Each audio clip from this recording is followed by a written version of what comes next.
لغودلن ነገር ታይ እዩ ታይሞ ይጎድለን ልጎድለና ጉድለታትና ክንገረና ከሎ ንኹር ሰባት በጣም ብዙሓት እዚ ማዕበል ዝጸጥ ከብሎ ልኽእል መድሃኒ ዓለም ብቻ ብዙሕ ጊዜ ጻውዒት እግዚአብሔር ቀሪቡና ጻውዒት እግዚአብሔር ለተጠቀምናሉ ሰባት በጣም ብዙሓት ሓደና ለኾሬን ምስ ክርስቶስ ካብለሎ ጸጋይ ሃፍቲ ብላዕሊ ኣብ ዓለም ለሎ ጸጋይ ሃፍቲ ክበልጽይ ሃፍቲ በአግባቡ ክትቀመሉ ለይኻ አለሰ መጥፊኡ ክኾን ይኽእል ድኽነትም ተመሳሳል ብልኾነ መልክዑ ለሓድ ይሰ መጥፊኡ ክኾን ይኽእል ብዙሕ ጊዜ ለእግዚአብሔር ንልምኖ ኢና እንልምኖ ንሕና እንደልዮ ነገር ብቻ እዩ እግዚአብሔር ግን ለድሌና ለልህወና አምላክ ሓደ ጊዜ ናቆልዑ ከይመስልም በወገናተይ እስቲ መኪና ሃበኒ እዚ ግበረለይ ንብሎሞ ግን እግዚአብሔር መኪና ናለይ መሃብ ጥበቢ ኃይሊ ወይ ጸጋ ለይውልዶ ይመስለኩም ወይ ልሰስዕዶ ይመስለኩም ሓደ ጊዜ ህፃን ቆልዓ ኣብ ኢዱ ሓው ሒዙሲ ይበኪ መፍትሒው ተሓው ምልቃጥዩ ብዙሕ ጊዜ ሓው ኢድና ሒዝና ንበክ ሰባቲና ወገናተይ ሓው ልበሃል ሓጢያት ኢድና ሒዝና ንበክ ሰባት ሓው ልበሃል ምቀኝነት خفات አድመኝነት ሓው ልበሃል ተንኮል ሓው ልበሃል ቂም በቀል ሓው ልበሃል ካልኦት ሓጢያታት ብፍቅር ተመላለስ ና ፍቅሪ ህይወት ገንዘብ ግበርት ይልኻዩስ ለሐዝን ሰብ በጣም ብዙሕ ይወገናት ልጎድለን ነገር ታይ ሃይ አነኮ ክረምደል እየ ግን ጉድለቴ አይፈልጦይ ልብል ሰብ ይህል ድሕዝ ብዙሕ ጊዜ ሞት ረሲዕናዩ ኢና ስለዚህ ናጋ ድሕር ናጋ ኢና ንብል ኻሊእ ጊዜ ኢና ንብል ናምድሓን ዕለት ናምድሓን ማዓልት ሕዝ እዩ አምልበለና ሕዝና ምድሓን ማዓልቱ ልገብር ሰብ የለ ሕዝ ጉድለቱ ለመራም ዝግጁ ልኾነ ሰብ የለ ለምን ታይና ንዱንጊ ሕዝን ሕና ለእግዚአብሔር ለለና ነገር በሙሉ ሕሊፍና ጊዜኡ ለእግዚአብሔር ለህብ ሰብ እንሄዶ ፍልጠትና ለእግዚአብሔር እንህብ ሰባት ለና ዶ ወገናተይ ጉልበትና ለእግዚአብሔር እንህብ ሰባት እንሄናዶ መንእሰይ ዳኾንኩይ ሃሜ ቢላጋ መንእሰይነት ንስሐ ከአት ሃሜ ቢላ መንእሰይነት ህይወተይ ስጋና ደሙ ክንቀበል ኢና በጣም ማይል ጸመሰብስ አብገዙ ናጨው ማይተልዩ ደጊሙ ናጨው ማይይሰት ጽሙ የግደሉም በይ ጽሙ ይቆርጸሉ ሩዌት ከወይ ይኽሊና ጮማይ እዛ ሃፍትዚ ናጮማይ አብዚ ሐዘም ደጋጊመ ለልዕሎም ነገራት ታዩ ሃፍትም ሰሓጥያት ይነታሳሰሩ አብዚ ሰብ ዘብዝለሎ ለረአናዩ ነገር ህይወቱ ግን ኻል ድኻ ስለልኾነ ኻይ ትጸድቂ ሃፍታም ስለልኾነ ኻ ብቻ ይትጸድቂ ለጽድቀካ ሃፍትኻ በይኑ ለጽድቀካ ድኽነትኻ በይኑ ይኹን ለጽድቀካ በስመ አብ ወወልድ ወመንፈስ ቅዱስ አሃዱ አምላክ ዘለዓለም ሥላሴ እዚ መለኮታዊ ያው ቅዱስ ቃል በበለለኹም ሆይንኩም ተሰማው ተከታተሉ ደቀ እግዚአብሔር በስም ቅዱስ ጎይታሉ ለእግዚአብሔር ፍጹም ሰላም ይፍቅሪ ሰላም እግዚአብሔር ምስሁላትና ይሁን ሎመ መምትል ተለመደ ሓደ መለኮታዊ እግዚአብሔር ቃል መበገስ በመግባር እግዚአብሔር መንፈስ ቅዱስ ለሁላትና ለጠቅመና ለረብህና ነገር ትነግረና እዩ ስለዚህ ሐዘም አቀደመ ቢሉ ለቅዱሳን ነቢያት ትንቢቱ ለቅዱሳን ሐዋርያት ስብከቱ ለቅዱሳን ሊቃውንት ቤተ ክርስቲያን ምስጢሩ ham ለገለጸ ሐዘም ላይ ለኃጢአተኛ ባሪኡ ለናገረሉ ርቱ አንደበት ጥበቡ ምስጢሩ ለከገልጸለይ እዚ መለኮታዊ ያው ቅዱስ ቃል በበለለኹም ሆይንኩም ተሰምዑ ሁሉኹም አመንቲ ደቀ እግዚአብሔር ሰማዒ ዝነልቦና ለሁላትና ያዕድለና አኮ እግዚኦ ነህና ዘነተናገር ዘእምሃቤና በእንተ ዘዚአከ አላ አንተ ተናገር በውስቴትና አምላከ ቅዱሳን ለውል እግዚአብሔር ንሕና ስለስኻን እናገር ይኹንናይ ነገር ግን እስኻ ባልኻ ስለገዛ ርእስኻ አባና ኃጢአተኛታት ባሮትኻ ሐዲርኻ ተናገር አሜን ማቴዎስ ወንጌል ምዕራፍ 19 ቁጥር 20 ብለሎ መለኮታዊ ቃል አምላክ መሰረት በመግባር ከነነጋገሪና አብዝና መጽሐፍ ቅዱስ ክፍል እዚ ሓደ ኣብ ዓለም ልነብር ሰብ ነገር ግን ልኡል ገዛ ርእሱ ጉድለት ለለዎ ለይመስል ኩሉ ለመልአን እዩ በስጋም ለተረፈን እዩ በሃፍትም ጽቡቅ ሃፍተለኒ ለخدኖ ለበልዑ ለሰትዩለኒ እነግድ ወጽ ይወርድ ስለዚህ ለጎደለን ለብሎ ነገር ይብለይ በመንፈሳዊ ህይወትም ካብ ቁልዕነተይ ጀሚረ ካብ ንእስነተይ ጀሚረ ጽቡቅ ነገር ላሰራሕኩ የሐሊፈ አቦይ ነይ ይخبር ነይረ ትእዛዛት እግዚአብሔር ይፍጽም ነይረ እግዚአብሔር አምላክ ጥራህ ይምልኽ ነይረ ሰንበት ይخبር ነይረ እዚዮምና ለመሰሉ ካልኦት ነገራት በሙሉም ካብ ህፃንነተይ ጀሚረ ላፈጸምኩ ነይረ ስለዚህ አነ ልጎድለን ነገር ታይ እዩ ኢሉ ለሐተተ ጥያቄ ልጠየቀ ሰብ ንምልከት ጎይታ መድኃኒተ ዓለም ኢየሱስ ክርስቶስ ለብዛ ዓለም ዘብል መጸሉ ጊዜ ሰዓቲ አምት ሁላትና እንፈልጦ ሕሙማን ልክፍውስ በስጋም በነፍስም ለሐመሙ ልክፍውስ ይነሩ ተመሰረታዊ ምክንያት ሕማም ዓለም ለዘል ዓለም ልከርሕቅ ለመጸ ጎይታ ኢየሱስ ክርስቶስ ለዕለምንም ናነፍስና ሕማም ሰብ በስጉ ክነብር ከሎ كابل جنيو حمامي مكراي بلعلي بنفسه لجنيو مكراي حمامي تلعبي نجاري وجناتي سبات بنفسنا بتعمل بزوح حمامات لتشكمنا إنا حمام نفسي شخم خويننا قوبيتنا إن ننبر إن نملالس بتعمي أبجق عالم من ننبر ببرهان للنا على مثلنا نجرجن بسلمات إن نملالس سبات وحداتي غناي أزي سبزي هفتام يو بعل سجايو قوبزيو نقولت لبحال نجر ملكت للو خوينو أين ملكتوي بتلي لبعلو زي سبزي أنا لقودلن نجر يبلي لبلع عينت سبي مدهاني عالم قودلت سبك ملء المسا أملاكيو مدهاني عالم ساب للي بلوم سبات سبكوخون لمسا أملاكيو مدهاني عالم سبات أيزوخم كبلونا كلو سبات صبوقي خال اللخا كبلونا كلو أي زي قودلك أيو إلو لقودلتنا مستاوت لخوان أملاكيو كريستوس صبوق للخوانا صبوق خفوق للخوانا خفوق كبل كلو أو كلي ناتساب السوحمق لكستغاخل ما أخل غيرو كل جزء لمهر لنبرا أملاكي كابلتات حدا جزء يلبلت مصحف قدوس مداني عالم بمنقدك حلف كلو حدا جواز ناي نقد نغراتو بملو حيزو يحلف نبرا تاريخو سلتفلطو بتعم كحصرو اتمرتنا رسمت عنتو للعلقو تايو لبل لغودلن نغر تايو ካብ ህፃንነተይ ጀሚረ እዚኦም ፈጺመ እየሞ አነ ልጎድለን ነገር ታይሞ ይጎድለኒ ጉድለት የብለይ ማለት እዩ ከም ልመስል አይነት ሕቶ ክጥይቅ ከሎ ኢና እንምልከቱ ወገናተይ እትሰብዚ ልብ በሉ መምህር ናዘል ዓለም ህይወት ልከግኒ ታይ ክገብር ኢሉ ጥያቄ ጠይቁ ትክክል ሰባት እንጥይቆ ጥያቄ አብ ህይወትና ውሽጢ ናመጀመሪያ ሕቶና ክኾን ልግቦ ነገር ታዩ ተተባይሉ ወገናተይ ናዘለ ዓለም ህይወት ልከግኒ ታይ ክገብረለኒ ልብል ጥያቄ እዚ ካብ ጥያቄታት ሁሉ ብልዕል ልኾነ ጥያቄ ናዘለ ዓለም ህይወት ልምግናይ ታይ እዩ ክገብርለለኒ ኢሉ ጥያቄ ጠይቁ ናይ ጥያቄታት ሁሉ መልስ ልኾነ መድሃኒ ዓለም همزيلو መልስ መልስሉ እቶም ትእዛዛት ትፈልጦም ኢኻ ስለምንታ ኢኻ ስለና ህይወት መንገዲ ናዘል ዓለም ህይወቲ ትጥይቀን ለለኻ እሶም ፍሉጣት እዮም ኣብ ሕግ ልተቀመጡ እዮም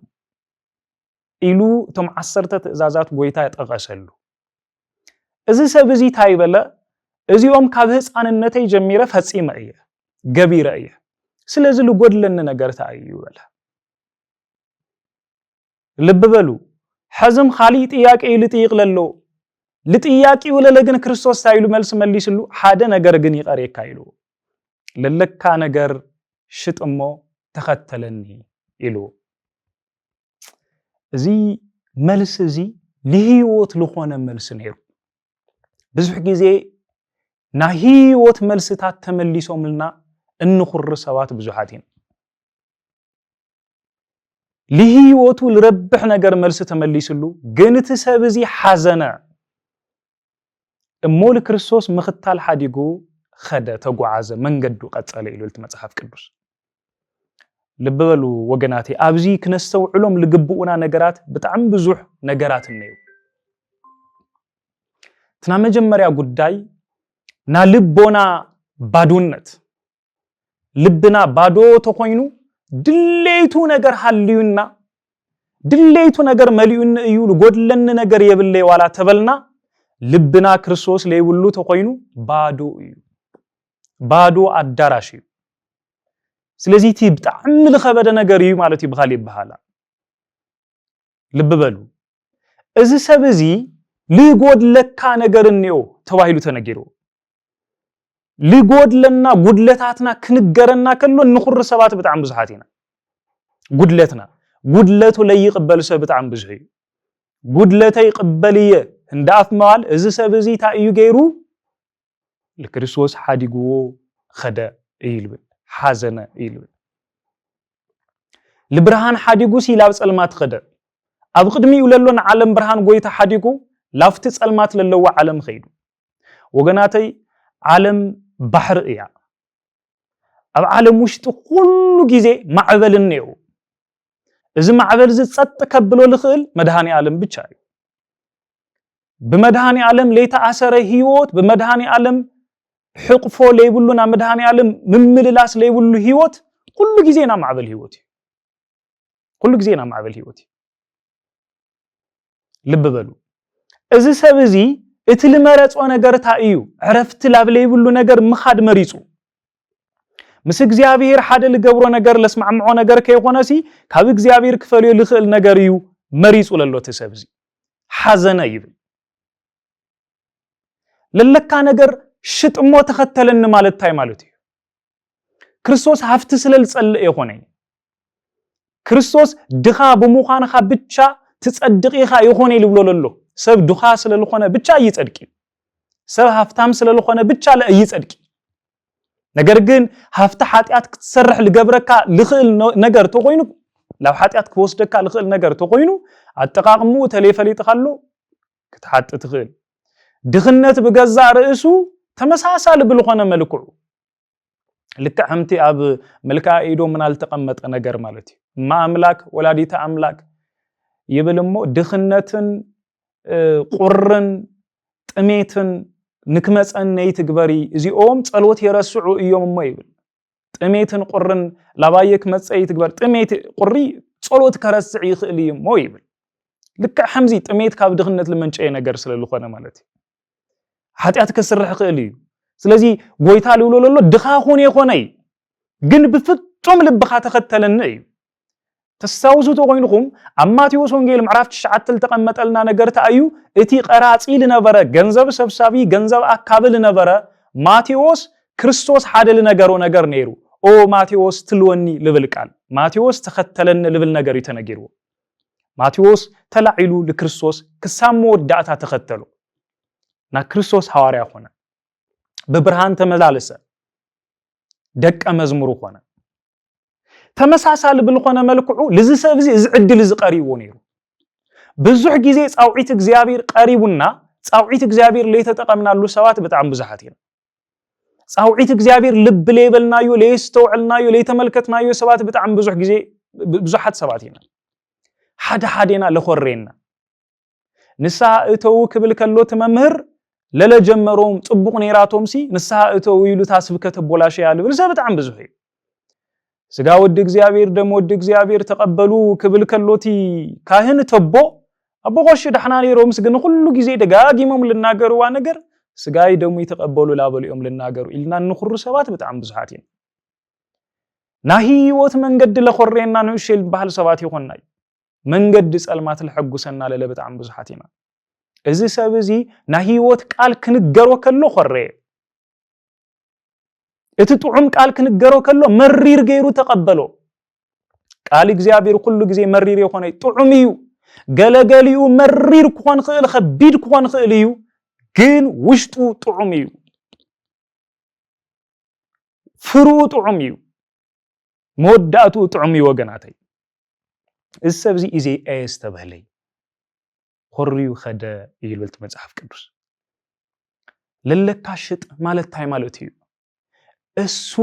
ለጉድለትኻ መልአት ከሆነ ይኽእል ለአየ ገንዘብ ግበር ማለት እዩ ለለካ ሽጥሞ ተኸተለኒ ማለት ታይ ማለት እዩ ካፍተብ ኢድኻለሉ ሃፍቲ ንብረቲ ብላዕሊ ጸጋ ለኾነካ ክብር ለኾነካ ሃፍቲ ለኾነካ አነ እየሞ ለአየ ገንዘብ ግበር ማለቱ ነይሩ ምስ ክርስቶስ ካብለሎ ጸጋይ ሃፍቲ ብላዕሊ ኣብ ዓለም ለሎ ጸጋይ ሃፍቲ ክበልጽ ይኽእል እሱ ሸይጥኻ ተኸተል ኢሉለሎ አብዝለሎ መሰረታው ነገር ምስ ድኽነት ምስ ሃፍቲ ምስ ኻሊ ነገር ከተታሐዙ ላይ ይደሊ መጽሐፍ ቅዱስ መሰረታው ዕላሙ ሐሳብ ሰይኾነይ ሓደ ጊዜ ወገናተይ ሃፍቲ በአግባቡ ክትቀመሉ ለይኻ አለሰ መጥፊኡ ኮን ኽእል ድኽነትም ተመሳሳል ብልኾነ መልክዑ ለሓድ ይሰ መጥፊኡ ኮን ኽእል መፍቀሬ ጥበብ ሰሎሞን መጽሐፍ ምሳሌ ሓደ ለተናገረና ነገር አለ ምዕራፍ 30 ቁጥር 8 ክንምልከት ከለና ሓደ ነገር ይናገር أمدر كله خلت نجار يلمنكا أمدر كله خلت نجار يلمنكا إتان خلت نجارات زياتن أي تسأنني يبلو لببلو تنام جمر يا للمنو نجار تاي مسلكم كنتنت كباير حقو خفو نجار كباير حقو لا بلم تصنحه دخا أي تكبرني يبل لمن تايو دخا أي تكبرني لو لمن تيلنا እግዚአብሔር ረሲዑን እዩ ሓዲጉን እዩ ኢለ ከየማረር ይብሎ ቃላይ ሀፍታም ወኔ ትግበረኒ እግዚአብሔር ምን እዩ ከይብለካ ከመንፈርኦን ከይክሕደካ ነገር ግን ይብሎሞ እቲ ዘድሌን እንጀራ ሀበኒ ይብሎ ዘድሌን እንጀራ ሓደ ጊዜ እግዚአብሔር እንልምኖ ልመና ለድሌን እንጀራ ሀበኒ ክርስቶስ እትለድሌው እንጀራ ልትሰብዝ ነገር ወኔር ለአኻለ ለካሲ ለለካሽ ጥሞ ተከተለኒ ይይል ወኔር ለበሉ ና እግዚአብሔር ጻውዒት ና እግዚአብሔር ወህብቶ ለድሌና እንበይ እንደልዮ ብቻ ይሆነይ ብዙ ጊዜ ለእግዚአብሔር ንልምኖ ኢና እንልምኖ ነህና እንደልዮ ነገር ብቻ እዩ እግዚአብሔር ግን ለድሌና ለልህወና አምላክ ለድሌና ለህወና ሓደ ጊዜ ናቆልዑ ከይመስልም በወገናተይ እስቲ መኪና ሀበኒ እዝግበረለይ ንብሎሞ ግን እግዚአብሔር መኪና ናሌ መሃብ ጥበቢ ኃይሊ ወይ ጸጋ ለይውልዶ ይመስለኩም ወይ ልሰስዕዶ ይመስለኩም አይሆነይ ሓደ እግዚአብሔር ለይደኸምናሉ ለይጻርናሉ ለይሰራህናሉ ነገር ክበና ይኽሊ ካልአይ እግዚአብሔር ምናልባት መጥፊኢና ኮን ስለልኽል መጥፊኢና ነገር እግዚአብሔር ክበና ይኽሊ እግዚአብሔር ልህበና ለድሌና እዩ ሓደ ጊዜ ህፃን ቆልዓ ኣብ ኢዱ ሓው ሒዙሲ ይበኪ መፍትሒው ተሓው መልቃቂዩ ለዚ ሰብዝ ታይተነጊርዎ ነይሩ ተሓውስ ደዶ እንቢ ይበክ እዚ ሰብዝ ግን ለሓዘነ ኸደ ሓው ኢዱ ጨቢጡ ይበኪ ሓው ኢዱ ሒዙ ለሓዘነ ኸደ እዩ ልብል ብዙሕ ጊዜ ሓው ኢድና ሒዝና ንበክ ሰባቲና ወገናተይ حول بحال حاتيات بيدنا حيزنا نبك سبات تحول حاتيات حادقنا لإግዚአብሔር مختال إن حدق سبات حول بحال مكانينت خفات أدمنينت حول بحال تنكول حول بحال كيم بقل حول بحال خالقوت حاتياتات إزي تشبيتنا نملالس نقع سباتنا بزح زي مبزحتنا إزي حيزنا للا نبك سبات مالتي إذا سبز خمسة عينات هيوات نيرو مالتي لحازن خدع قال እግዚአብሔር لحزنو سبز حيو هم تعنتو لبلخكم نساءتو تيل خايوس لحزن سب بيت እግዚአብሔር خدي الخايوسي لحزن سب بفقر تملالس نا فقر هيوت ገንዘብ ግበር تيل خايوس لحزن سب بتعم بزح وقناتي لحزوننا نجرات اتي እግዚአብሔር لفوتو ነገር ኮን ከሎ በጣም ኢና نحزن ልብ በሉ እዚ ሰብ እዚ እዚ አይነት ገንዘብ ልገበረ አይነት ሰብ ነይሩ አውሽጡ ለሎ አውሽጥ ዝና ክርስቶስ ጻውዒት ለሎ ነገር አይተመልከቱ አይረአዩ አይስተበህሉ ሓደ ጥበበኛ ሰብ አይሲ እምኒ ይጸርብ ነይሩ በመንገድ ለሐልፍ ሰው ሁሉ ታይብሎ لمن تايخا امنت دبدب لمن تايخا لامنت وقر لمن تايخا مس امنت باس كل غزي امنت وقر يلوم بزح حسابات يچقچقو እዚ ሰብ እዚ ታይሉ መልስ መልስሎም አነ ልልወቅዑ ለእምን ይልራየኩም እታ አነ ልርእዮ አውሽጥ እዚ እምን ዝለሎ ጸጋ ወርቂ ሃፍቲ ማዕድኒ ግን ስኻትኩም ይትርእዩ ወይ ይሉ መልስ መልስሎም ብዙሕ ጊዜ እቲ እግዚአብሔር ልብለና ነገር ንሕና አይንርእዩ نحنا እንርእዮ እቲ እግዚአብሔር ለነገርና ውሽጣዊ ሀብታይ ጸጋ ይሆነይ እንርእዮ እታው ዓለም ለሎ ደጋው ብልጭልጭላ ብቻ ንምልከት ሰባቲና እታው ዓለም ለሎ ግዘፉ ብቻ ንምልከቲና ተውሽጡ ለሎ ለይንምልከት ሰባቲና ሰባት ልርእይዎ እምን ምዃኑ ብቻ ተውሽጡ ለሎ ነገር ይርእይዎ በተገላቢጦሽ ንሕና ዓለም ለሎ ብዙ ነገራት ንምልከት ሰባቲና ግዘፉ خالي ነገሩ ኣብ ዓለም ለሎ ነገር ብቻ ንምልከቲና ትውሽጢና ዓለም በዓል ቤት ለኾነ እግዚአብሔር ግን ይንምልከቱ እተ ዓለም ውሽጥ ለሎ እግዚአብሔር ለይፈቶ ምስ እግዚአብሔር ለጻልእና ነገር አይንምልከቲ አይነሰብሉ ልብ በሉ ስለዚህ ለዚህ ሰብ እግዚአብሔር ከሕክም ወደሊ ነይሩ ግን ከሕከም ፈቃደኛ አይነበረ እግዚአብሔር መድኃኒት ለዩ እግዚአብሔር ሐኪም ለዩ ሓደ ጊዜ ሰባት ሐኪም ክኾኑ ኽእሉ እዮም ባዕሎም ግን መድኃኒት ይኾኑ መድኃኒት ክኾን ኽእሉ ባዕሉት መድኃኒት በይኑ ግን ሐኪም ክኾነ ይኽእል እግዚአብሔር ግን ሐኪም ለዩ መድኃኒት ለዩ ሐኪም አፎ ውጪው ሕማም ኻዘዝ እይሞ እዙ ሐጥ ክብል ኽእል ነገር ግን ለአየው ሐጠነ ይብል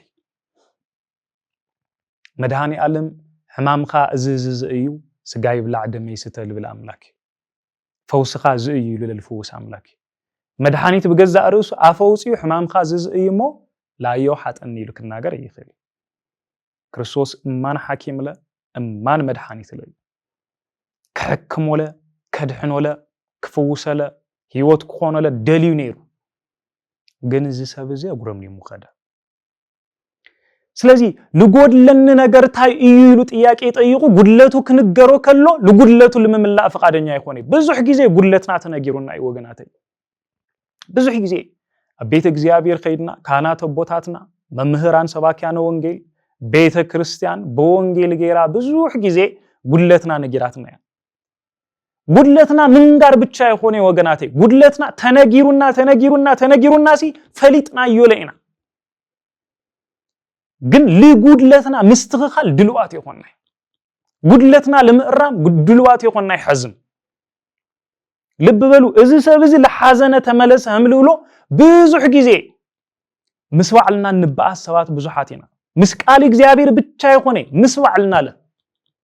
እወ ሰብ ምስቃል እግዚአብሔሪ ምስ እግዚአብሔሪ ክባስ ከሎ ምስዋዕሉ ላይ ይባስዩ ምስኻልኦት ሰባት ላይ ይባስዩ ወገናት ምስ እግዚአብሔር ምባስስ ምስኡ ብቻ ምባስ ይሆነ ምስ እግዚአብሔር ምባስ ምስዋዕል ካለ ምባስዩ ምስ እግዚአብሔር ምባስ ምስኻልኦት ለምባስዩ ወገናት ልብ በሉ ጉድለቱ እዚ ሰብ እዚ ተነጊሩ አይፈልጦይ ነይሩ ተልበሃል ነይሩ ሓደ ጊዜ ንሕና መብዛሕተና ጊዜ ወገናተይ ጉድለትና ንፈልጦይና መብዛሕተና ጊዜ ቃል እግዚአብሔር ንፈልጥና ተነጊሩና እዩ ንሰምዒና ንንብብና ንመሃሪና ግን ጉድለትና ለምዕራም ዝግጁ ይሆንና እግዚአብሔር አምላክ ልቦናና ይኽፈቶ እግዚአብሔር አምላክ ጉድለትና ለመልእ ና ህይወት መንፈስ አም ህይወትና ውስጥ ልክነግስ ሰናይ ፍቃዱ ይሁን ልብ በሉ ስለዚህ ለጎድለን ነገር ታዩ ትና መጀመሪያ ነገር ክልተ ነገር ጠቂሰኩደ ለጎድልና ነገር ታዩ ቴልና ጉድለትና ፈሊጥና ጉድለትና ለምስትኻል ዝግጁ ለይምዃና ይት ለጎድለና ለሉ ሕዚ ኣብ ምድሪ ኣለለና በህይወት ንነብር ለለና ሰባት ናዚ ሰብ እዚ ጉድለት ክርስቶስ አንቶ ነጊሩ ወይ ናይና ሕዚ ኣብ ምድሪ ንነብር ለለና በህይወት ንመላለስ ለለና ክርስቲያን ግን ጉድለትና ታዩ ተተባሂሉ ጉድለትና ንፈልጦይና ትና መጀመሪያ ጉዳይ መብዛሕተና ጉድለትና ንፈልጦይና ግን ጉድለትና ታዩ ጉድለትና ለምዕራም ውሱን ለኾነ ውሳነ ላይ ማዕራፍና ላይ ውሳኔ ጉድለትና ወገናት አይ አነኮ ክረም ደል እየ ግን ጉድለቴ አይፈልጦይ ልብል ሰብ ይህልዱ ሕዚ ጉድለትና ጠንቂቅና ንፈልጦ ሰባቲና ወት ስራሕትና ትገበርና ትህይወትና በደንብ ንፈልጦ ሰባቲና ግን ጉድለትና ለምዕራም ሕዝል ወሰና ሰባት ይሆንና ጊዜ ገና እዩ እንብል ሰባት በጣም ብዙሓቲና እስክል ተወሰነ ክጽበ እንብል ሰብ በጣም ብዙሓቲና ብዙሕ ጊዜ ይብሉ አቦታስ ታየብሉ ሞት ክድንጉ ከሎ ለቀሬ ይመስል የምሉሉ ብዙሕ ጊዜ ሞት ረሲዕና እዩ ኢና ስለዚህ ናጋ ድሕሪ ናጋ ኢና እንብል خالي ጊዜ ኢና እንብል እስከ ሓደ መዓልቲ ከስተኻኽሎ እየ ኢና እንብል ሕዚ ልውስን ሰብ የለን ሕዚ ጳውሎስ ናምድሓን ዕለት ናምድሓን መዓልቲ ሕዚ እዩ hamል በለና ሕዚ ናምድሓን መዓልቲ ልገብር ሰብ የለን ሕዚ ጉድለቱ ለምዕራም ዝግጁ ልኾነ ሰብ የለን ሕዚ ቤተ እግዚአብሔር ለምኻድ ዝግጁ ልኾነ ሰብ የለን ሕዚ ንስሓ ለምእታው ዝግጁ ልኾነ ሰብ የለን حز سجانا دمو لمقبال زجج لخنا سويل حزما يلبل حز تقبلت الخايو ناقا تقبلت الخايو لما أنت تقبلت الخايو حزما لما أنت ما ناقا ما هم يلبل تنام جمريا لقود لنا نجر قدلتنا لمقرام زججو لي مخان ليمو الثاني وجناته ليمو الثاني تلا أبي نجر زي وجناته እግዚአብሔር ወሰንትክ ንኾን ደልይ ወሰንትክ ንኾን ደልይ እግዚአብሔር ልድንጉ ሰበይ ደልይ እግዚአብሔር በቅልጡፍ ልጽድቅ ልጎይ ሰቢል ደልይ ለምን ታይና ንድንጉ ለደንጉና ነገር ታዩቴልና ለደንጉና ትርኩስ መንፈስ ለደንጉና ናግዚአብሔር መንፈስ ይሆነ ወብዙሕ ጊዜ ዲያብሎስ ኃጢአት ክንሰርሕ ይገብርሞ ኃጢአት ህማይ ምስጨለጥናዮ ህማይ ምስወዳናዮ ኃጢአት ምስረወይናዮ ድሕሪኡ ዲያብሎስ ቀስበል ተረጋጋ ደጊምማ ሀሜልኻ ኢሉ ከደንጌና ይምኩር ወዲያብሎስ ሆም ይልገብር ኃጢአት ህማይ ክጸመና ይልገብር همنجرا كتأميننا يلقبر سلازي مبزحتينا إذا نجرزي تلاميدنا يولك نبر لقبر للو خفوق منفس النيو ليموسان اجزابيراو منفس يخوني وقناتي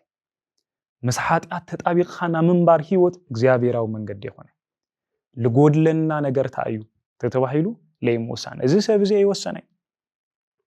إذا سابزي يوسني وسن كبهال كلو إذا قبر كبهال كلو رئسو أقوم بيسو حاوسو قرا بالقوانا منفسيو خيدو تخال أيلو قد لنا نقر تأيو تتوحيلو مسؤول تتححزنا لتأساسر نقر للنا كله لقزيابي رحلي فقارنا لي مهاب منفس تخال أي نقر سيو وقناتي سو كوسن كلو للو نقر بملو لقزيابي رحلي فو إلهب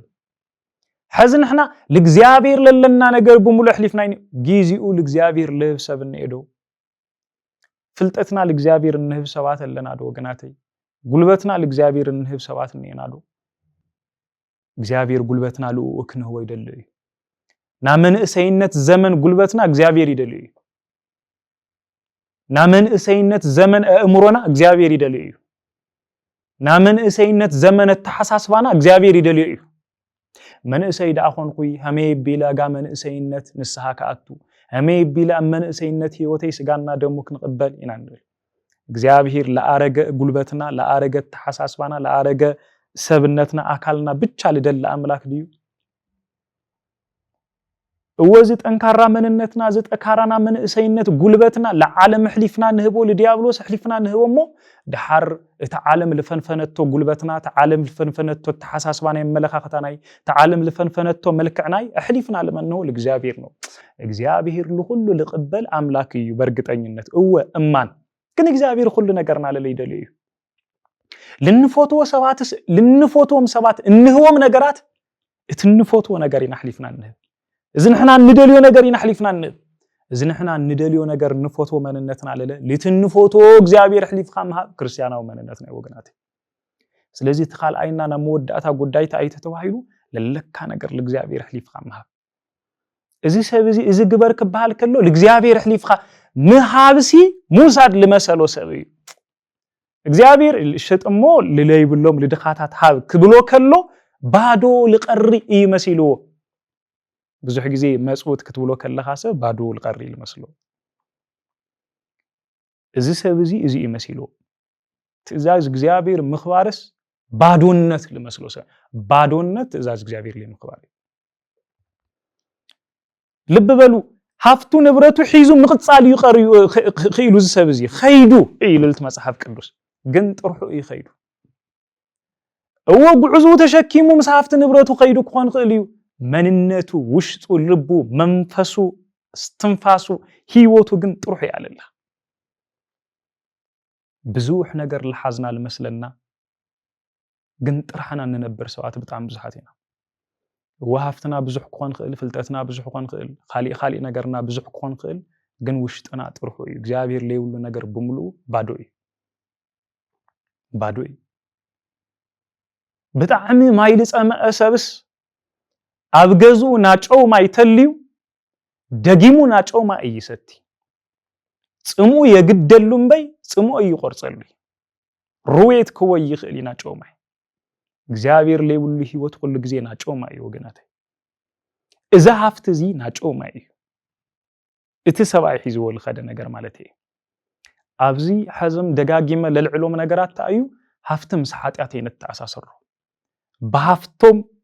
እግዚአብሔር ለኽበሮም ብዙሓት እዮም እነ ኢዮብ እነ አብርሃም ለመሰሉ ቅዱሳን አሉ ሀፍትና እግዚአብሔር ውህብቶ ይያብ አብዚ ሰብዘብ ዝለሎ ለረአናዩ ነገር ህይወቱ ግን ኻሊ دخا ስለልኾነ ኻይ ትጸድቂ ሀፍታም ስለልኾነ ኻ ብቻ ይትጸድቂ ይላል ለጽድቀካ ሀፍትኻ በይኑ ለጽድቀካ ድኽነትኻ በይኑ ይኾነ ለጽድቀካ ህይወትኻ አፍቱ ውሽጥ ለትነው አብ ድኽነት ውሽጥ ኮይንካ ትነብሮ ናብራ አብ ሀፍትነት ውሽጥ ኮይንካ ትነብሮ ናብራ እዩ ለጽድቅ በይ ባዕሉቲ እንትን ባዕሉቲ ድኽነት ይኾነ ምሱ አይነት ተአሳሰሩ ናተ ሰብ ህይወት ብቻ አይና ንተርኽለልና ስለዚ ወገናተይ ኻሊ ነገር ታይ ለልና ነገር አሕሊፍና ለእግዚአብሔር ለይማ نسسعنا بتأمينا نسسع لإግዚአብሔር ليمهابسي لسسع سبني ليمهاب لإግዚአብሔር ليمهاب لإግዚአብሔር ጉልበቱ ክብስ لسسع سب لإግዚአብሔር ፍልጠቱ ክብስ لسسع سب لإግዚአብሔር ግዚኡ ክብስ لسسع سب لإግዚአብሔር መንፈሳዊ አገልግሎት ክብስ ለቤተ እግዚአብሔር ክኸድስ لسسع سبني سبت عميل هزن للنا نجر لجزابير كنجزء تليخي إلنا لجزابير لإنبي بحالتنا نخون زلها بكا نجر لسي إنبي يخطلو سلزوا جناتي لوجود لنا نجر تأيلنا نطيق صبغ طياكي لوجود لنا نجر نفلته مسفلت نايت لوجود لنا نجر مفتوح يوم ما تيت الولد أنا نجر مالتي زسبزيت لغودلو ነገር ተነጊሩ ወይ ግን ልትለው ነገር ፈታሐከ ግን ዝግጁ ነበር እትልጎደሎ ነገር ክንገሮ ከሎ እሺ ይልኻ በጀ ይልኻ መቅባል ግን ፈቃደኛ ነበር ስለልነበረና ጊዜ ሁሉ እግዚአብሔር አምላክና ስሙ ለተከበረ ይልተመስገነ ይሁን ልጎድለና ነገር ሁሉ ልክንመል እግዚአብሔር መንፈስ ቅዱስ ይሐግዘና ጉድለትና ካብ እግዚአብሔር ክንርሕቅ ከለና ልበዘሐ ልበለጸላ ጎደለ እዩ ልኾንሞ ኣብ ልዕሊ ጉድለት ከይንውስኽ ከዝም ምስ እግዚአብሔር ተጣቢቅና ህይወትና ሁሉ ከመልእ በተለይ ና መንፈሳዊ ህይወትና ና መንፈስ ጉዕዞና ምስ እግዚአብሔር ለለና ረክብና ልሰጠ ሜል ጠንከረ ይኮን እግዚአብሔር መንፈስ ቅዱስ ይሐግዘና ስብሐት ለእግዚአብሔር